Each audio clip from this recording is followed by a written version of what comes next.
All right, welcome back to Military Family Investing. Is healthcare the military secret weapon? Is it their best benefit? Yes, I will have to say yes. Yes, the pension's nice.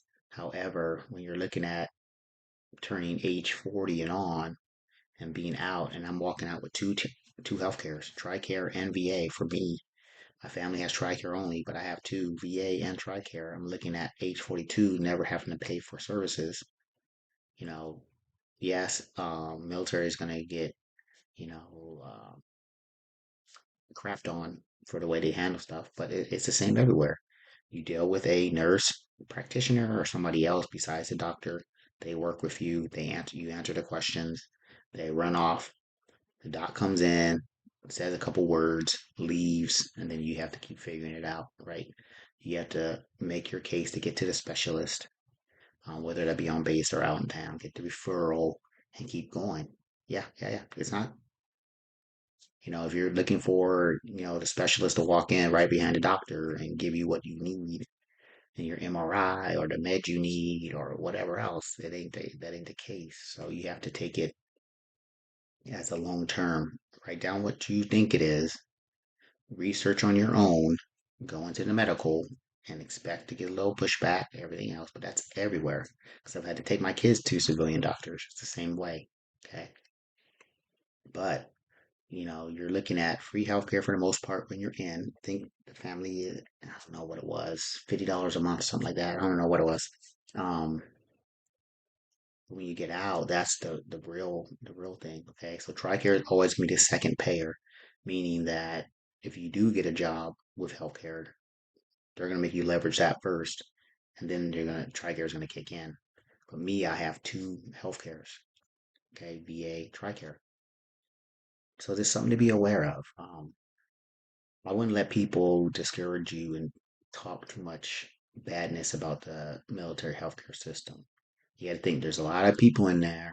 We're all, there's a lot of young corpsmen or nurses, practitioners, what you want to call them. They're young, they're growing, I got it. But then the E6, E7 level, there's some extreme professionals, right? Probably that range is probably better than the civilian role because these guys have been around. Okay, these guys and gals have been around. They're crusty, right? So, and then they're there. They lead. They're training the actual nurses. So yeah, but the thing about it is you can tell. Like in a civilian role, you can't really tell who's who, who's the senior nurse, who's not, right? Maybe I can't. Maybe some people can.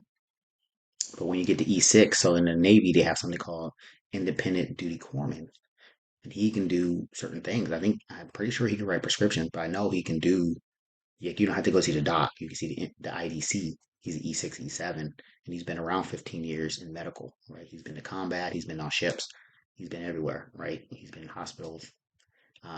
These are good dudes, and they can diagnose stuff with the best of them, and they're going to work with you. They're not just going to do, the doctor pop in, pop off. They're going to actually work with you because they're enlisted as well. So, but yeah, if you're young and you're looking at you know, a world of just trying to get a corporate job for healthcare.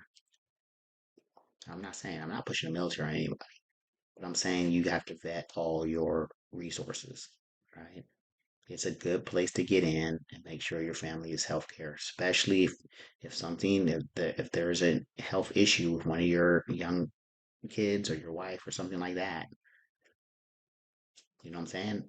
I'm not pushing it, but keep in mind, is it going to be easier in civilian role? Okay, because they're going to try to refuse you service and everything else. All right, so the military, I still think is the best option for young adults, especially young men. If you're 18 through 22, haven't figured it out, at least go in there. At least you're working towards something. At least there's a blueprint that you can follow, right? And the healthcare benefits long term, me and my family are looking pretty right now. We're looking good, right? I don't have any worries about healthcare going into a crazy economy, or I don't need to go rush off and get a job for healthcare, right? So it's a big benefit, big benefit, right? It's something that is not calculated in your retirement pay when you look at your paycheck. But when you look at other people 60 years old staying at that job for healthcare, right? So I'm combining clips because my camera keeps going out. Who knows, man? That's what I'm saying. Windows PCs, man, they always start acting funny. Um, but end of the day is you have to do what's best for you. I'm enjoying my healthcare benefits. It was worth the ride. I feel like I was taken pretty much care of when I was in the military. I didn't have too many issues.